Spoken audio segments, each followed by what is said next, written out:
Greetings, fellow quitters, and welcome back to the Command Q podcast. We're your hosts. I'm Maari Casey. And I'm John Pelfrey. So there's one thing that introverts and extroverts tend to agree on, and that is that networking is one of the most challenging parts of growing a business.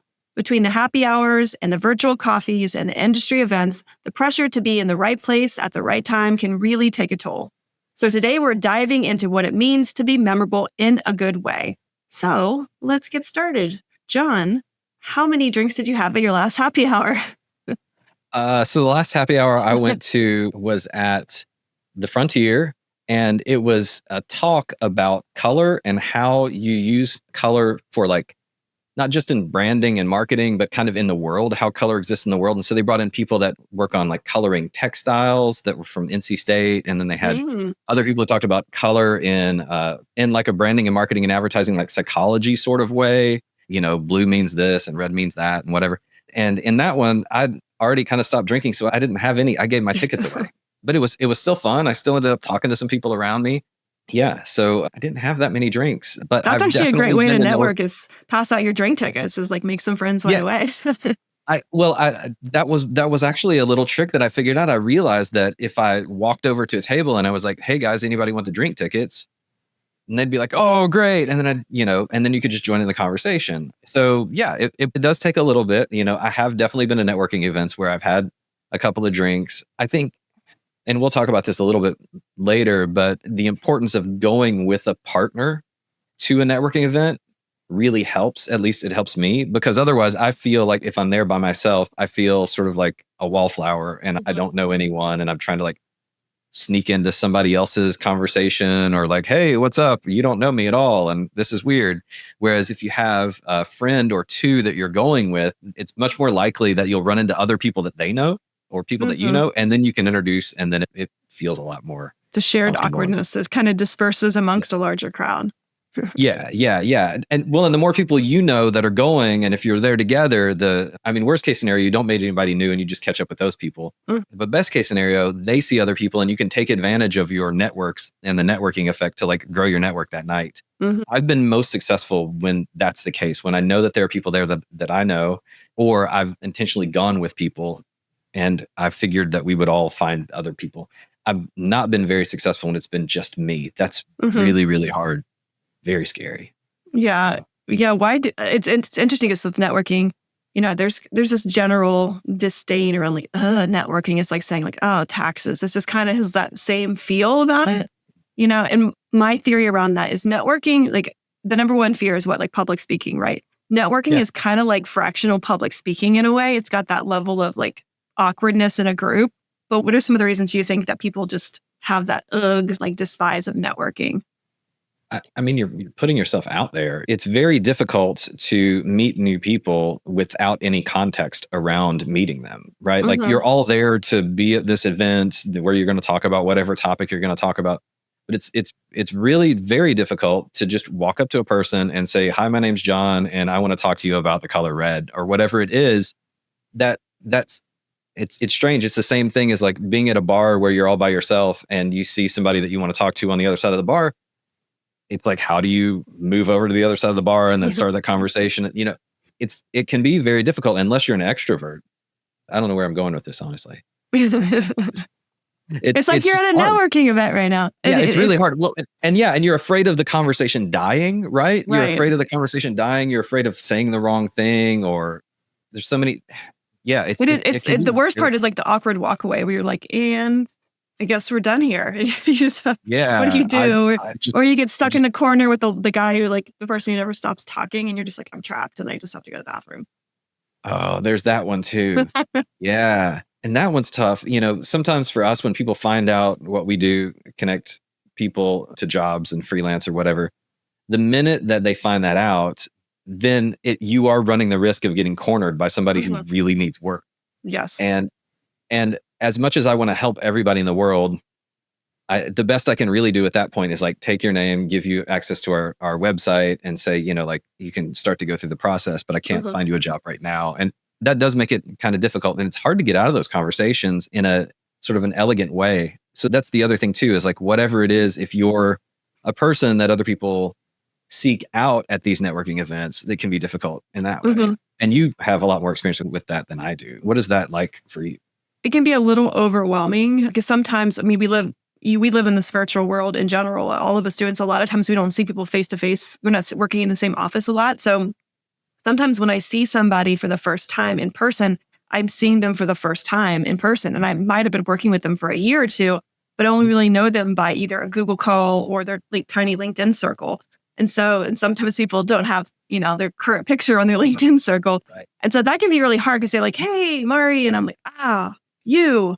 Yeah. And so I try to be like, just remind me of your name again. And then I, get once I get some context, so I can kind of go back into my Rolodex and pull them forward. But yeah, it's hard. It's hard when you're in a place and you feel like everybody kind of wants to talk to you. I call it it's like the wedding effect. Like when you're in the bridal line and everyone's coming through and shaking your hands, and it can be kind of energy draining. And so I always try to remember when I'm doing those events, I'm going to places that I'm there for a certain period of time. And I'm just really there just to listen to people. I'm not necessarily networking anymore, but as much as I used to do. But when I was doing that, I did feel like I needed to go in with like a clear line. Like I needed to have energy. I needed to know like what was my goal as I was going in there. So I felt like I was kind of coming in with a plan, because I think the times that I went into networking events where I was just kind of walking in the door without a plan or even an understanding of what was going to be happening, then I kind of left feeling like maybe I'd wasted my time. I hadn't really gotten anything other than maybe some free drinks and some snacks, which is good too. So it's definitely, my networking situations have kind of evolved over the time. But the interesting thing is you brought up people who are extrovert versus introvert. Of course, we're going to talk to Margaret, who I would consider an extrovert and an excellent networker. And there is a little bit of that you have to get yourself pumped up, and you have to kind of get yourself in this mode of like, I am networking Maari and this is what I'm doing. And I do feel like it takes skill and practice to make that not come across as like salesy or disingenuous, And I think the hard, icky thing sometimes with networking, I think especially when you're starting out, and probably why networking gets a bad rap, is that sales, like, hey, here's my business cards. Like, what can you do for me? What can I do for you? It's like the car salesman vibe. And so I always tell people too, like, networking events, it's usually not the end. It's not so where the sale is going to happen. It's a piece of building a relationship. It's kind of like you wouldn't walk up to somebody off the street and be like, all right, let's get married. It's like, oh, nice to meet you. Like, let's follow up. It's a process. And so I think that's kind of where networking can get that ickiness, when it's just that, everyone's walking around trying to sell something to you. Yeah, I think one of the ways I try to frame it in my brain is I'm not there to get a business deal done so much as I'm there to make friends. And if I happen to meet a person and we hit it off and we have a good conversation, then I'm more likely to follow up with that person later on. And so if I can, just grow my network of people that I would want to go have a coffee with or have lunch with or something like that, and then that could grow into some sort of business connection or relationship later on, wonderful. But I never really approach networking as I'm trying to get something out of this while I'm here. And I know other people do, but that's just not my vibe. That's not how I roll. I would rather have a bunch of friends and colleagues and people that I enjoy hanging out with, and then hopefully we can help each other out at some point. That's much more interesting to me. And that would be really the only, like, my goal in one of those events is just to meet people that I wouldn't normally meet.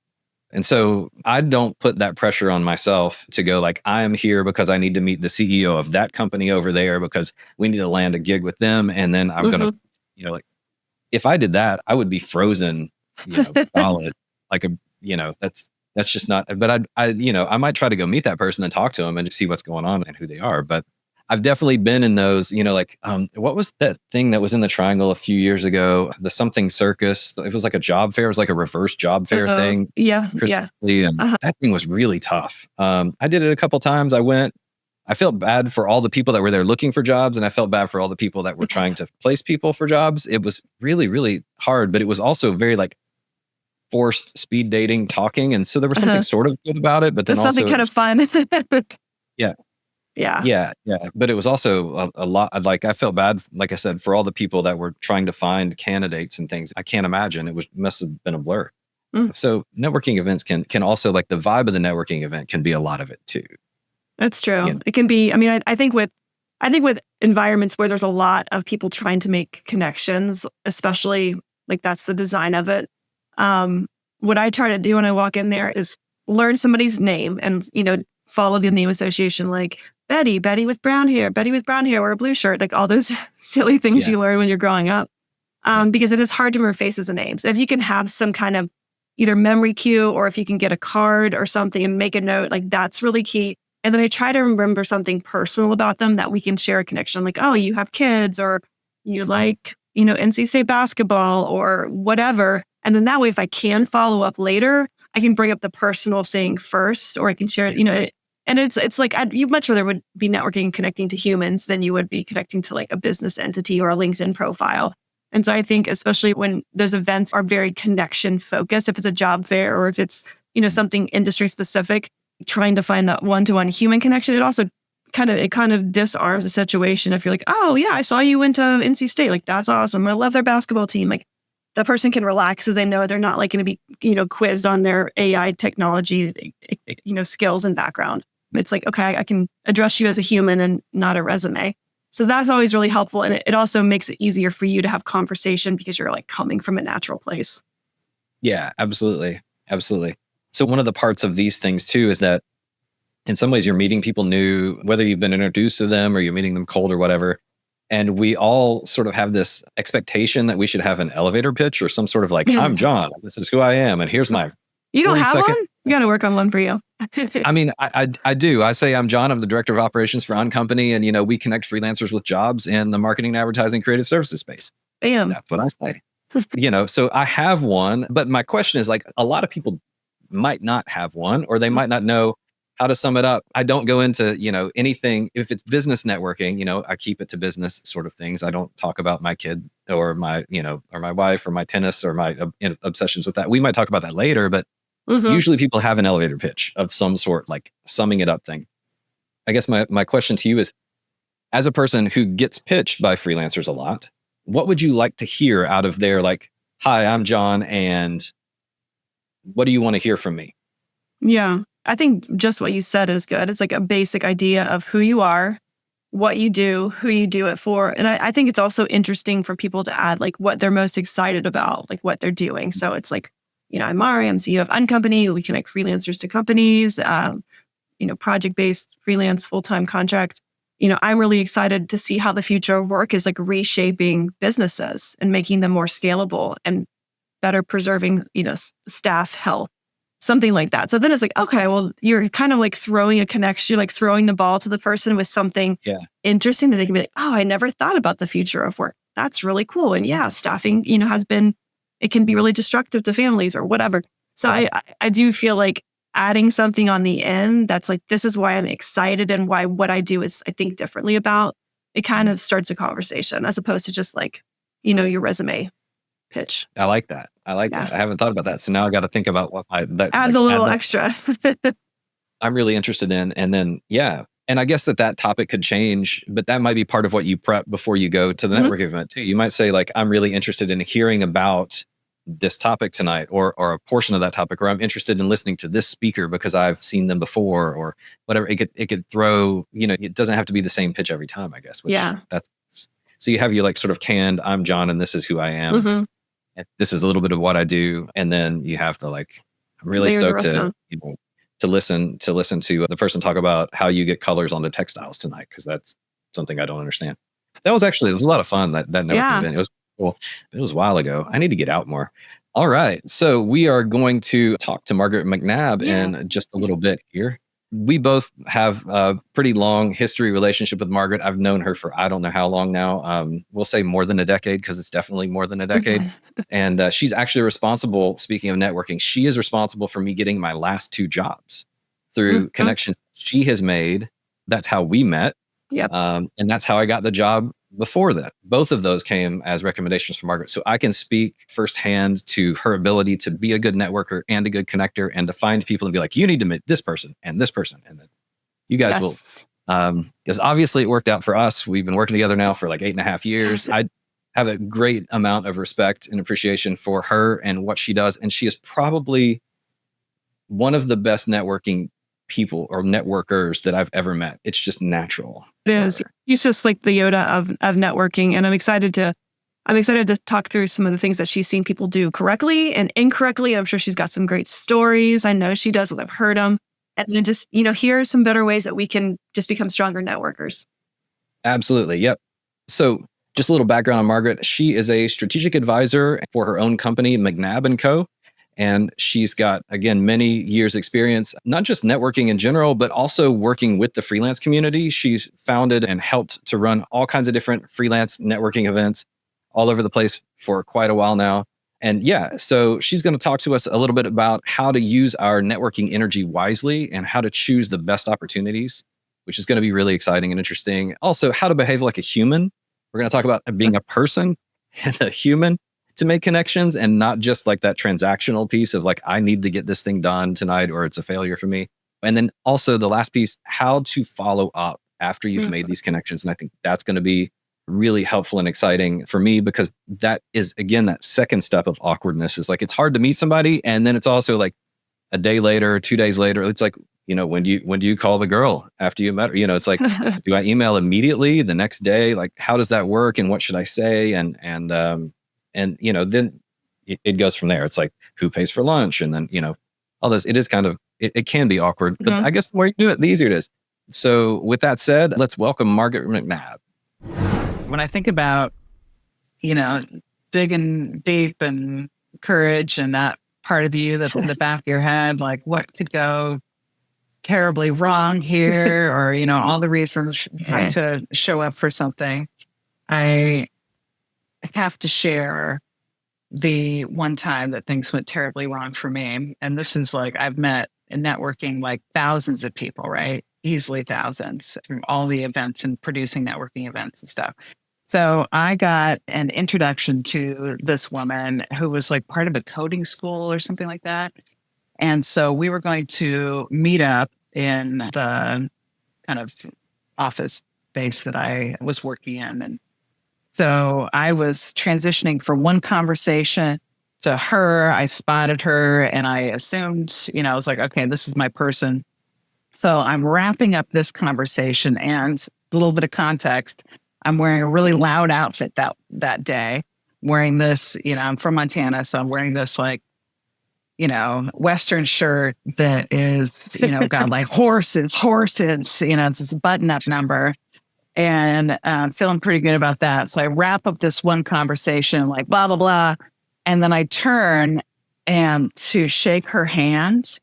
And I have no idea how this happened, but my pinky got caught in between a couple of those buttons and like literally unsnapped my whole shirt right there in the lobby of this place where I do all my business. And then I'm standing there with my hand stretched out and no shirt on. And I'm looking at this woman that I'm just meeting. And I was like, can you excuse me a minute?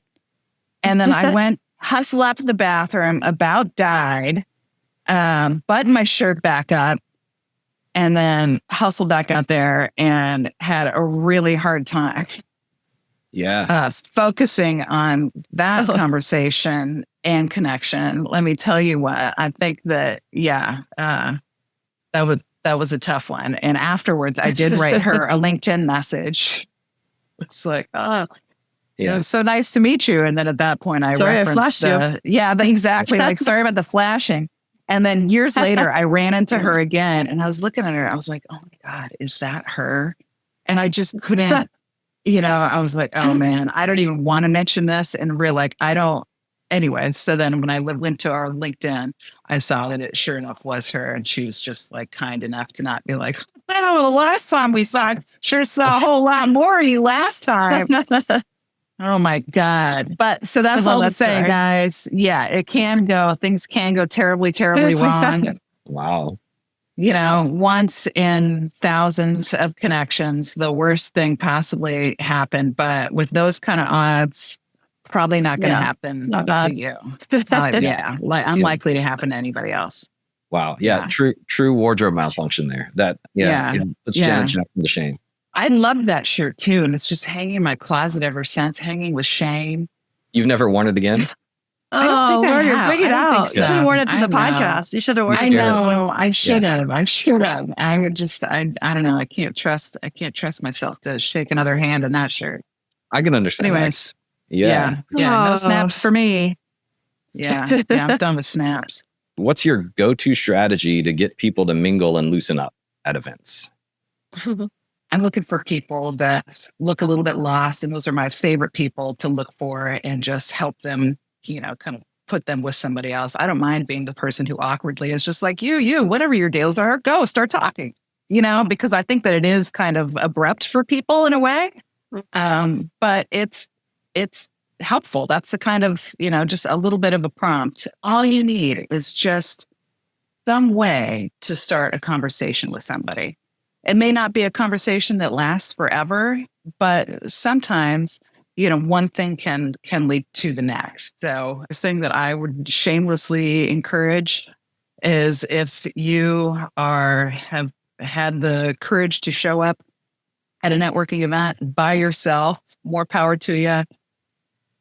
And if you need to just hang by the food table or the drink table, there is no harm in that. People will come to you for something else, but that's still an opportunity to say, oh, well, I got the white wine. What are you getting? And what's your name? I think it's that meeting people and connecting is kind of inherently awkward if you let it be that way. But if you can just say, oh, I like your shoes, or, wow, I got drenched in the rain too. These are easy ways to just start a conversation with another human being. Yeah, good point. In fact, I went to my son's graduation a couple months ago and got rained on the entire walk from the parking garage to the Dean Dome at UNC, and was completely soaked along with a bunch of other people. And if that was a networking event and not a graduation, definitely would have been a topic of conversation because everybody is drenched. Yeah. Well, it's common ground, right?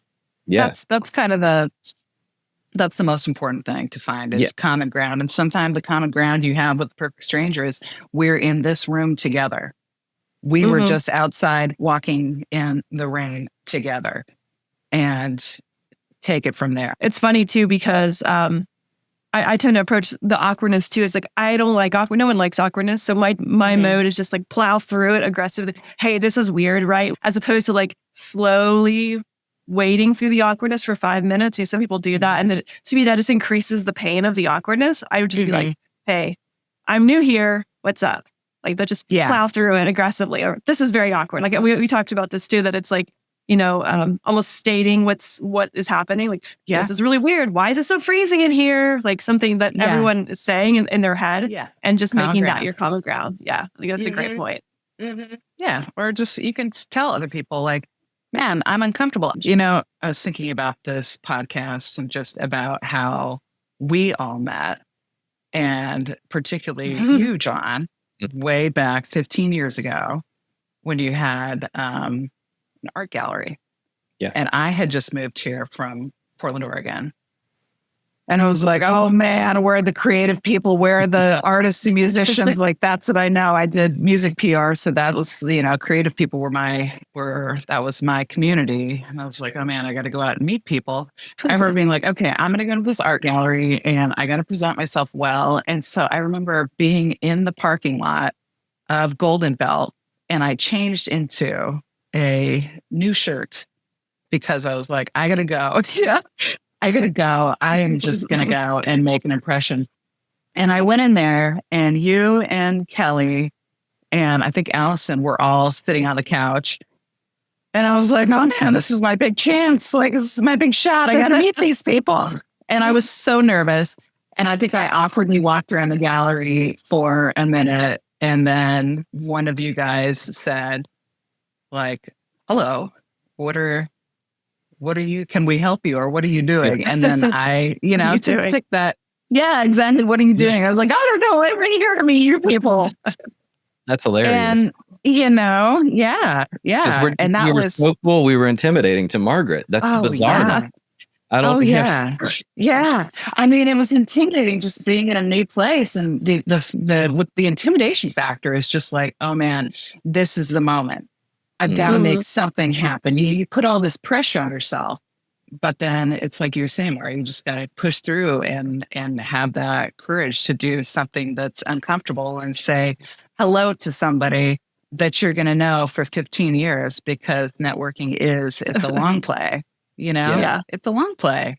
What's funny about that is like my recollection of that is I remember you walking into the art gallery and having that conversation, because I remember like being like, oh my God, like I just met a cool person in Durham. They're actually like fun, creative, interesting people that are part of this community. This is a fun person who is like sees things the way that we see things and has the same kind of like artistic and creative bent and interest and all of that stuff. And so yeah, I mean, you became like a regular person at the gallery, hanging out on third Fridays, and ended up like on the board of the Scrap Exchange and all these other things that you started to do like around in the community. And that like that was the other interesting thing about watching you and then becoming friends with you, is like you came into Durham and then you would go meet one person, then you'd go meet another person, and then you would sort of insert yourself into like being active in the community, really pretty quickly. Like, oh, I'm going to get involved in the Scrap Exchange. They need help with organizing these things or whatever it was, as a way to go meet more people,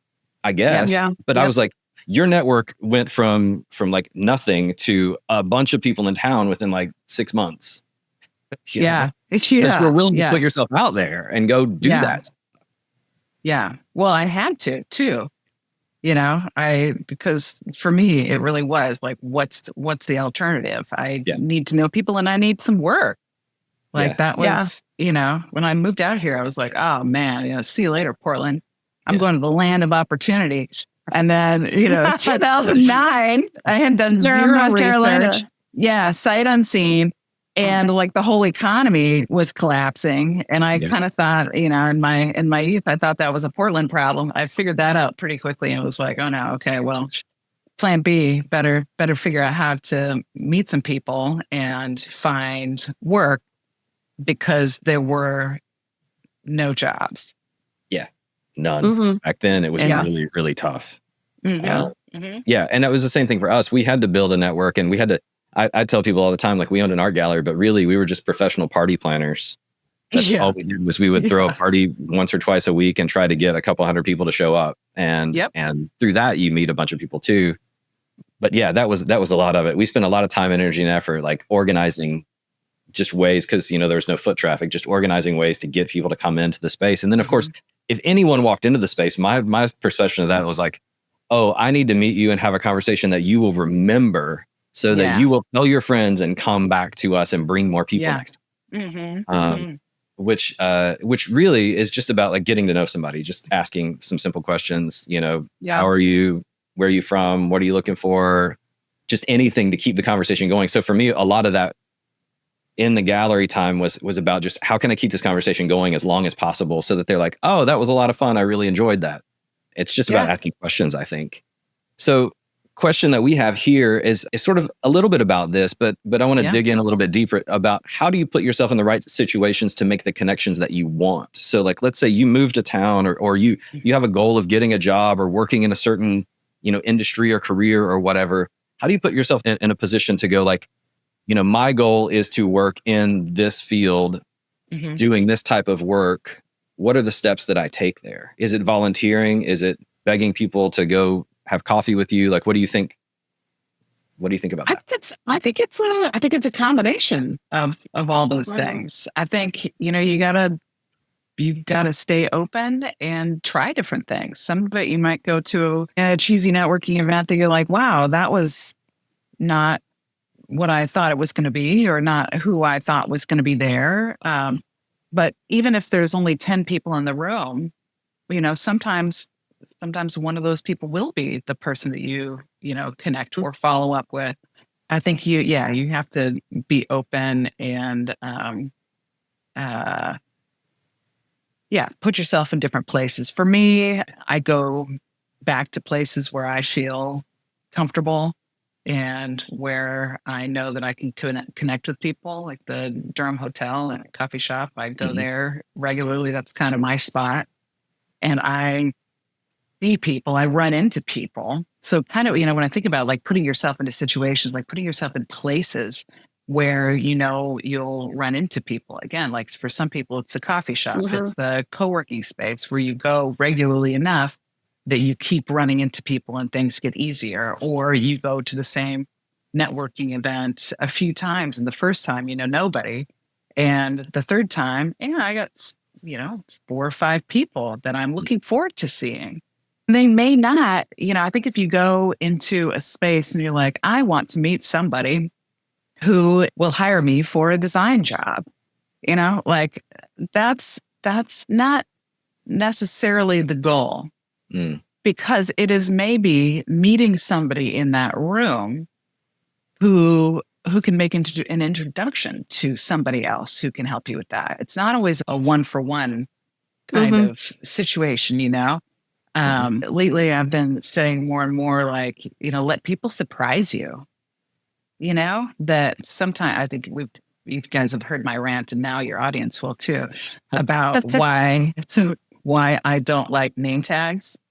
And and not that I don't like names or whatever. It's nice to have, somebody's name written down. But when there's titles and when there's all that involved, I think that there's the tendency to like look down, look at your title, and then make a decision like, okay, this person isn't going to be valuable to me. Or this, that's not an industry I'm in. You never know who their partner is, who their, kid is, who their neighbor is, who they might be able to introduce you to. If you connect, if you like each other, it doesn't matter what the person's title is. The point is to show up and be helpful to each other. That's really, I think, the like who, instead of like, I want to meet so-and-so, it's more like, who am I going to meet? Because you're taking a risk with your time and with your courage. And you kind of just have to keep leaning into that, into the discomfort, and like, okay, well, maybe, I don't know who this person is. I love a stranger personally. I think they're just full of exciting potential and surprises, and you never know like what the benefit might be. It might not be that this is the person that makes the end all be all introduction.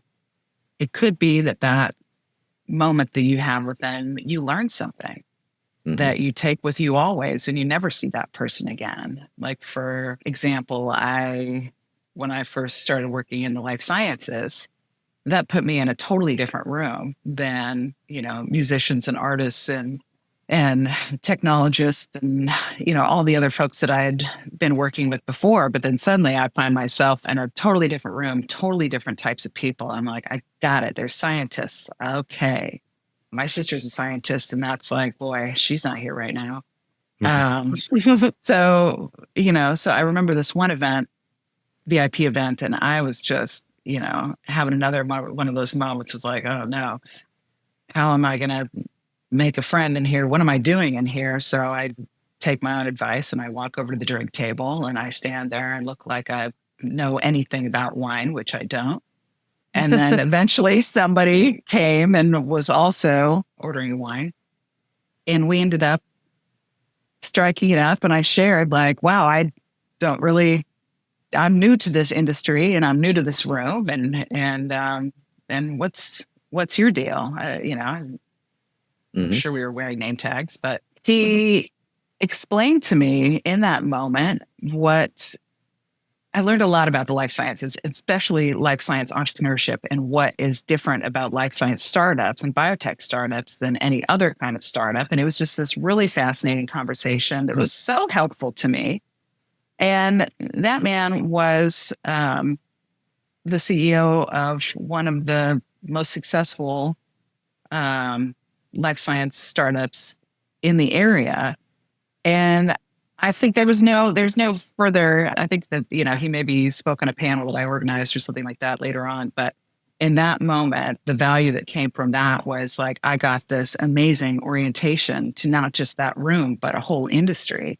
And that was just tremendously valuable to me. But it's not like there was some big, other moment that was coming after that, and where it turned into, money in my pocket.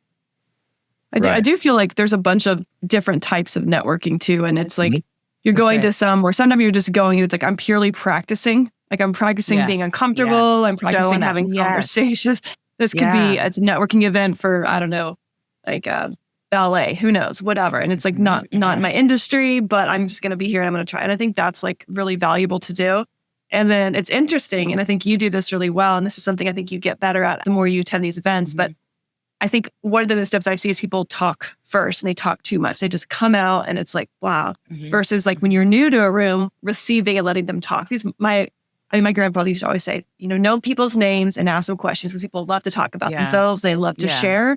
And if you can do that in a genuine way, like what you got a great orientation and you gave that person a space to share what their knowledge was. And I think that's like super valuable to remember because sometimes you have a really pointed opportunity. I'm going here to do this thing. Sometimes it's an opportunity to practice, which I think we forget a lot of times. We should practice the things that make us uncomfortable. That just makes sense. And then sometimes just an opportunity to just like sit back and learn and be like, I'm new. I'm receiving the room and figuring out where I'm going to go next. That's right. I think that there's we have this idea that you're supposed to have your pitch, your elevator pitch. You're supposed to have that done. And I'm not saying that you don't need to know how to introduce yourself and talk about what you do. But, who wants to be on the receiving end of just a bunch of strangers walking up to you and like, that's not the way that that's not a normal not natural. way to be. It's not natural. Yeah. Asking questions and showing curiosity and interest is because then you learn something. I always tell people too that like oftentimes in initial when I'm meeting people, I'll say, oh, what do you do? And I'll be like, marketing stuff. What do you do? Because I would rather, the more information I've done so much stuff, you guys, like, that.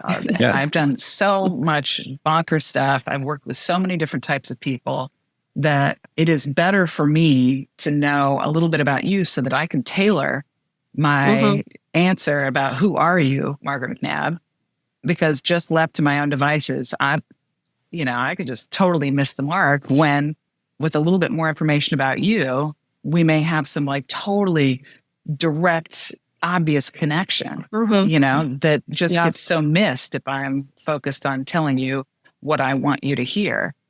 I always feel like that's kind of a missed opportunity. Same thing with business cards. Same thing with business cards. I had a group at one point. Everybody was like, I need to have business cards. Like business cards seem to be like something that validated everybody in a way that I've never really needed or whatever. But they're like, I just got to get out there and give out business cards. I was like, you take business cards because then you have the power to follow up. If you're giving your business cards out, for example, that's all fine and good, but make sure there's an exchange. Otherwise, you just gave the power away to that person to either follow up or not follow up with you. So if you really want to hear from somebody, you better get their card. Or these days, I feel like that's kind of old school a little bit. On LinkedIn, that cool little like LinkedIn trick where you can just stand there and like scan each other's phones. I love that. Whoever it was that showed me that trick at some networking events, like, thank you, whoever you were. I don't know, but I don't think I know that trick. Ooh, it's a good one. I would demonstrate, but we need a demo. Yeah. Yeah. Okay. We'll find it on LinkedIn somewhere. Find that's that. Okay. Yes. That would be something for you guys to promote. Yeah. That's a good one. I think the challenge of remaining authentic to who you are, and it's interesting to hear you say that like you don't necessarily give an elevator pitch. You just say like, I just do some marketing stuff, and then but then what do you do? And then you're like, true. I do communications. Well, you're simplifying it down and kind of like going like, I'm not important here. You're important. I'm more interested in hearing what you have to say than me telling you a bunch of things that you may or may not remember. It doesn't really matter anyway. Yeah. And it is that whole thing of like digging into a slightly deeper conversation so that you're more memorable, I think, in some ways too. And then that kind of like raises the next question here, which is, okay, you get the business card from the person. What's a good way to follow up? How do you follow up? What are some tips for doing that, or some things that you think work, and then some things that maybe don't work on the follow-up side? Yeah. The non-creepy ways to follow up. Yeah. Not like I'm not stalking you here. I'm just like, hey, it's nice that, Yeah. Well, I think it's always like when you really have a nice connection with somebody that goes beyond like, well, it sounds we both work in the same industry, and I was, I like your job title. It's like, if you had some fun little moment, or I think that there's, for example, I've met 3 people who went to the University of Oregon, go Ducks. And so you better believe that when I meet my few fellow alumni, I follow up and I mention that. Or if we talked about another event that we want to go to, or, just anything, that's what I'll say in the follow up. I'll just say, I'm glad to connect with you. Thanks for the laugh or something like that. If we had something, that's always what I'm going for. But I'll do that just to make sure that we're connected on LinkedIn. That's the number one thing for me, is so that then I see you in my feed, and it's a good way to remember each other. And then just like little things, like you have to do stuff together, to maintain a relationship. Do stuff together. So that could be as simple as liking their posts or commenting on their posts. Like that's an interaction you can have, right? Or asking them to have coffee, even if it's not like, I would like to continue that conversation that we had about our shared, industry opportunities. Like, no, you can just say, I'm interested in getting to know you better. And if they don't have time, they'll let you know. Or if they don't, you don't take it personally. But why not?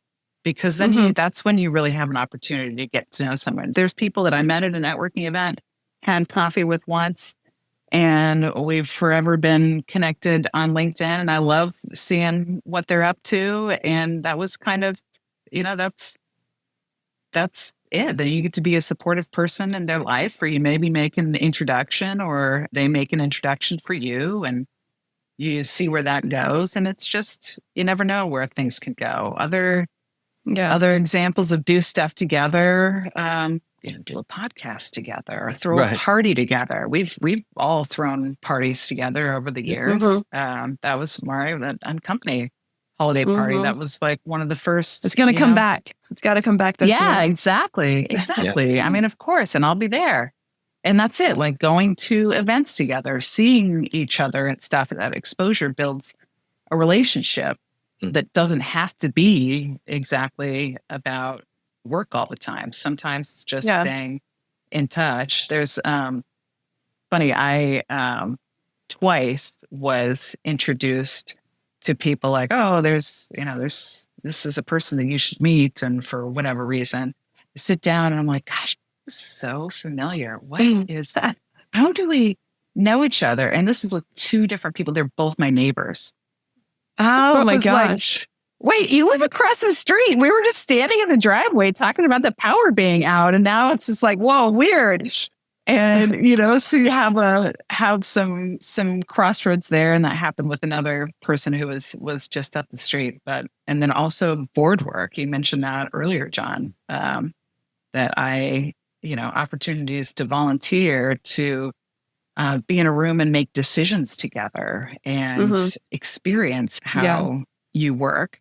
That's another good opportunity to expand and build on those relationships and open up more introductions. And I don't know if that gets beyond networking, but I still kind of think of it somewhat in that bucket. I think it's definitely non-traditional networking. That's an interesting point to bring it. John and I talk about this with even our kids being in athletics. It's like you don't realize, and us playing stuff, it's like you don't realize the gym is an opportunity to network. Like the parent stuff is that, I've met a lot of people who I'm like, oh, you are director of marketing for this company, and my daughter and your daughter play on the same AAU basketball team. Like, that's cool. Because it's also that you have that shared connection, and you're also kind of in the same life space. So it's like you don't want to have to just turn it on at a networking event, because that's where it's going to happen. Like it's honestly going to happen at the line of the coffee shop, like you said, like at the Durham Hotel, like those kind of places. And so it's also understanding the differences where, like, I'm not going to go and deliver my elevator speech at like the sideline of the AAU basketball tournament, but I'm like, oh, that's cool. Like, so understanding your different environments and how you can connect in those spaces, I think, is really important for it to feel like authentic and not weird. Well, I think that's exactly right. That maybe the term, I like to say I'm a word person. sometimes it's like changing the language can help like unlock and rethink stuff. So networking does feel like this feels like a tactic. Whereas, we're talking about here is connection and how to connect with people, right? And that takes practice, and it does come in unexpected times of the day and different situations and all that. And sometimes I'll have people over to my house or be out, and they'll be like, "Wait a second, is this a networking event? Like, are you asking if I paid for the food and drinks with my business card?" Well, yeah, but we're all here to have a good time and get to know each other, just because I think relationships they just open up opportunity for all sorts of different things. Again, like, let people surprise you. Yeah. It is that connection more than a transaction. I think that's the, Maari and I are big on this idea of like things not being transactional, but building relationships, like with our clients, with our freelancers, whatever. The goal is to build a relationship. Like, the transactional part of it is the second piece or the byproduct of building the relationship. Like you get the new job opportunity or whatever because you have a relationship. And so the freelancers that work the most with us, for example, are the ones that we probably have the strongest relationships or the oldest relationships with, or they've built a good baseline of work and also just communication with us. And in a lot of cases, it's less about like their portfolio, and it's more about like, how good of a communicator are you? How responsive are you on email? When we do have an event, do you show up, and do we get to put a face to a name and then have a conversation about something that isn't related to copywriting or graphic design or whatever? Yeah. It is all of those things are the things that we remember and stick in our head. And then when we get a job that fits that person, they're the first person that we think of. And then they get more work. But it is about the relationship side of it. And we try to emphasize that with our clients as much as possible too. So I completely understand that. I think I've been to a couple of, we've all been to networking events. And I've been to a couple where I was there sort of with the transactional mindset, and it was not fun. I did not like that at all. It was awful. It was like, oh, why am I even here? This is stupid. It's too much pressure. It's so much pressure. Yeah. It does feel like networking is to transaction, those things, and connection and opportunity are maybe another way to reframe or think about things in a positive way. And opportunity could be all sorts of different things. But transaction it's nothing particularly inspiring about that. Right. Yeah. Well, and I think you have this awesome anthropology background too, and I think that makes you just the most excellent networker, because it's like you go into an event where you're like studying people and you're studying the environment, and like that's fun. Like you and I are both like, I think we all are collectors of, like, I love collecting people and information and their backgrounds and their stories, and like genuinely enjoy meeting people. And I think if you can go in with the mindset of, I'm here to study and learn as much as I am to connect, and make valuable connections, then it just takes the pressure off too, because you walk away and you're like, well, I didn't like sell my business or get a new client or whatever, but I met 5 really cool people who I would want to hang out with. Like that's a win. If you're going into it with the mindset of that versus like really putting yourself in this box of like, I have to find a new business lead before I leave tonight. So I think it's much more fun to attend events with that mindset. I can never do that. Yeah, it's a long play. It is a long play. There is not an immediate gratification. There's not the like, and I made a sale on the spot. That's not what happens. I mean, I suppose it can, but that's not the right expectation or mindset to go into things. You'll just be disappointed and miss the other, opportunities to connect that may lead to something much, much bigger and more interesting. Yeah. And what's funny about that, to bring this full circle a little bit, even though we met at the gallery 15 years ago, you're responsible for getting me 2 jobs just because of our relationship. And we have worked together in different capacities over the course of those 15 years, where we've both gotten something financially out of the situation. Absolutely. It did end up being beneficial to us in that way too. And, but it was a long-term thing. Like, we were friends and had a relationship for years before you then introduced me to somebody and said like, hey, John would be a really great fit at your agency. And so it was never really part of the first 5 years we knew each other, our relationship. It was much more about like, hey, we're throwing a party, we're having a good time, do you want to come? And then, all of that type of stuff. But it has benefited us in both ways, I think, being friends, having a relationship, all of that. And then on occasion it's like, hey, we need a really smart strategist person for something. It's like, let's call Margaret to see if she can help us out.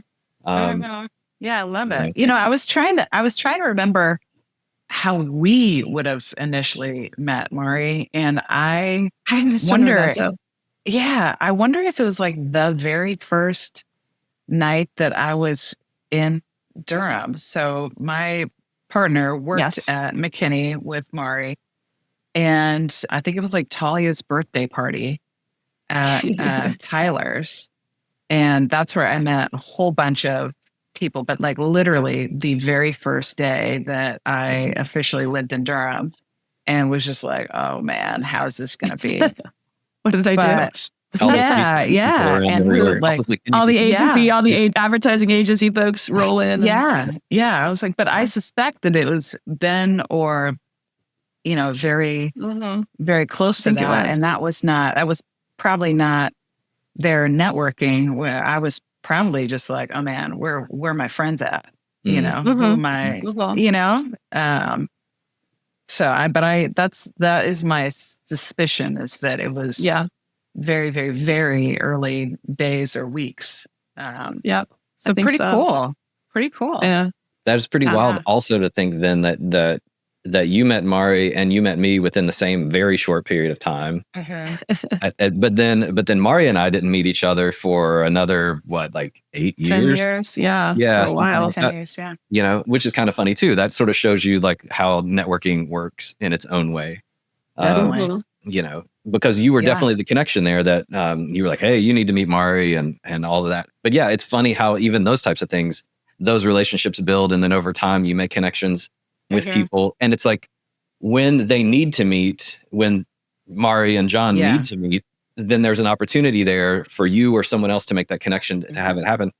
And for all I know, Maari walked into my gallery at some point. I don't know. I mean, I'm pretty sure I did. We could, I mean, like they had parties and things up in the Cotton Room at the time at McKinney and things. You could have. I have no idea, because I met about a million. Or you were both at my baby shower or some. Probably. Doubt there was. This is like that. We need like an org chart of like this. Like it's like the Kevin Bacon, but it's like the Margaret McNab. It's like how many? Oh, man. That's important of community. Yeah. That's important of making good connections and maintaining the good connections. I think that's the value of the long-term value. Yeah. And I think also like appreciating the people who, see that like, oh, this person, like my mentor, longtime client, friend, associate, Joan, was an introduction through another person in our network. And I always appreciate that vision that she had of like, what, these two should know each other, because you never exactly know how it's going to go. Sometimes it's like, whatever. There wasn't really something there. But then other times you help like introduce a whole new phase of somebody's life. And that's pretty exciting for the connectors out there. It's really fun when you're like, yes. Yeah. And that's fun too, like that's all that's all the fun of, networking and all that is also feels like a win when you set people up and and it goes somewhere and is positive for everybody. And, that makes my day. Sometimes I wish that all those conversations that I've had with people where I'm like, oh man, you're really exciting and interesting and you should meet this other person. Sometimes I would like updates, but it's hard to, it's hard to know. And sometimes I get them unsolicited. People be like, oh man, that person that you introduced me to, like, that's been such a great client. I'm like, I don't even remember doing that, but thank you for telling me. Like, I am so, that is awesome. Well, that's actually a really good point too, is if someone introduces you to someone else, thank them for that introduction after you've met and let them know what happened. I think that is valuable, because it does let you know as the connector that what you've done here is helpful to people. Yeah. And it will encourage you to connect more people with other people, I think, too, but that follow-up builds a stronger relationship and it builds a stronger connection. And it's not that you want credit for it necessarily. It's just that you want to know that you helped and that you can, either help them more or help someone else more in the same way. It's like validation. But if you don't get that validation, you might do less of that connecting. And then that means fewer connections for everyone sort of around the world, whatever, like what goes around comes around. Right. And so knowing what happened helps encourage that person to continue to do that. I think that's it's natural just the for you. curiosity. It's like the final chapter of the story. You're just like, damn, how'd that go? It's just, a lot of people aren't extroverted and they aren't like, this isn't natural to them too. And so for those people, I think getting that feeling and that validation could really help them to get out of their shell a little bit more. Yeah. You got to practice. Yeah. You got to practice. It does take practice to go from being, uncomfortable and just showing up. That really is like the number one rule of networking in life is just show up. Just show up. Yeah. Agreed. Do the hard thing. What can go terribly wrong? I mean, things have, whatever. It's good. Just show up. Just show up. That's the takeaway. Just show up. Yeah. Just show up. Yeah. All right. So we're going to move to our lightning round here. We've already covered business cards. So I'm going to, we had one about like physical business cards, yes or no. We've already talked about that a little bit, but I'm going to tell a little bit of a story on you, which is that you used to hand type out your business cards. Oh yeah. I forgot about that. Yeah. I remember that because I was like, oh, that's really, really smart. And I think it was a result of you just didn't have money for business cards. I don't know. I was so broke. Yeah. I didn't have money for anything.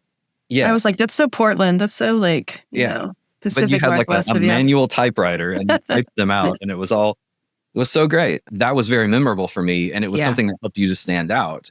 And so I guess it's a question more about like, are there some creative ways to be memorable in your introduction to people? Kind of like hand typed business cards. Are there other things that you've seen that have worked and you've been like, oh, that's really, really cool. And then you remembered the person. Yeah. Let's see here. So the first time I met friend Christina Noel, she was wearing this, just silver. I didn't even know what it was. It looked like, it was like tinsel. Like she was wearing like a Christmas ornament or something. Like, who is this person? Who was just like blowing through the room. And, I was like, oh, wow. Okay. She really stands out. I've seen, people kind of do that in lots of different ways of just, because it's really about personal expression, right? For me, even to this day, people remember the red lipstick. I don't wear that so much anymore. It kind of moved to red nails, I guess. But that was kind of part of my persona, part of my brand. My friend of mine called it, your drag. That kind of put me in that mode of, all right, now I'm showing up as this courageous kind of version of myself. But I've seen a number of people do that with bold colored suits or ties or whatever. I always like that. Or they dress the color of their brand or whatever. That's always memorable. Yeah. Yeah. I think there's, it's visual communication. And with the business cards, typed them and I think we burned the corners off of them too. Yeah. For some added effect. It's just this moment of somebody to be like, oh, what's happened here?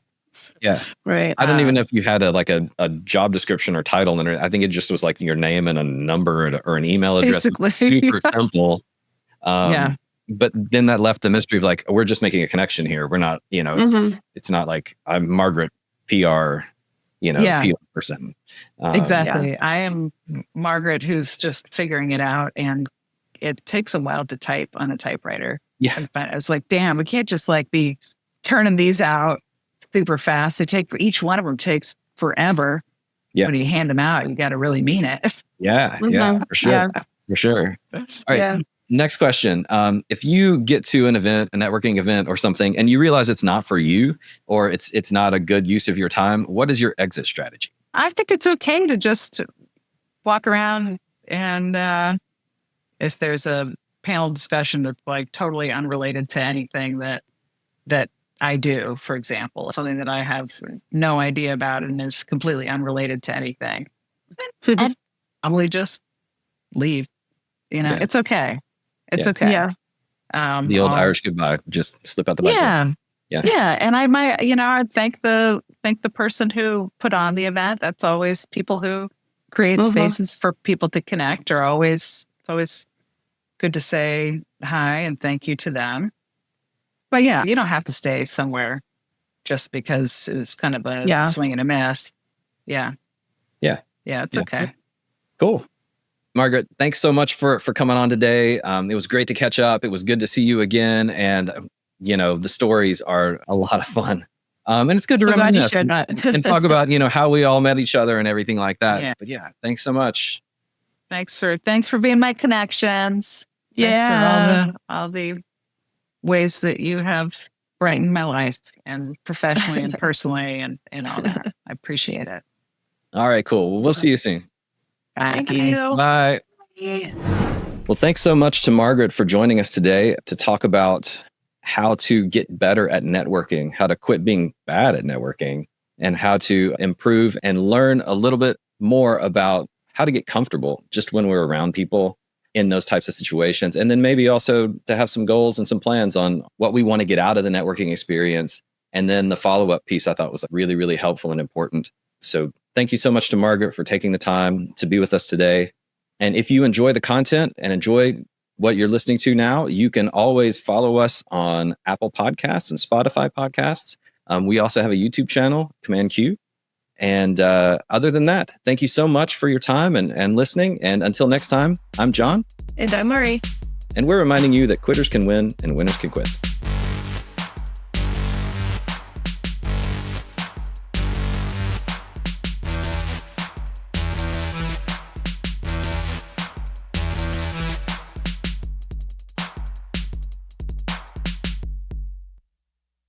This podcast is for informational purposes only and does not constitute medical, legal, or financial advice. The views, thoughts, and opinions expressed are the guest's own and do not necessarily represent the views, thoughts, and opinions of Command Q or Uncompany.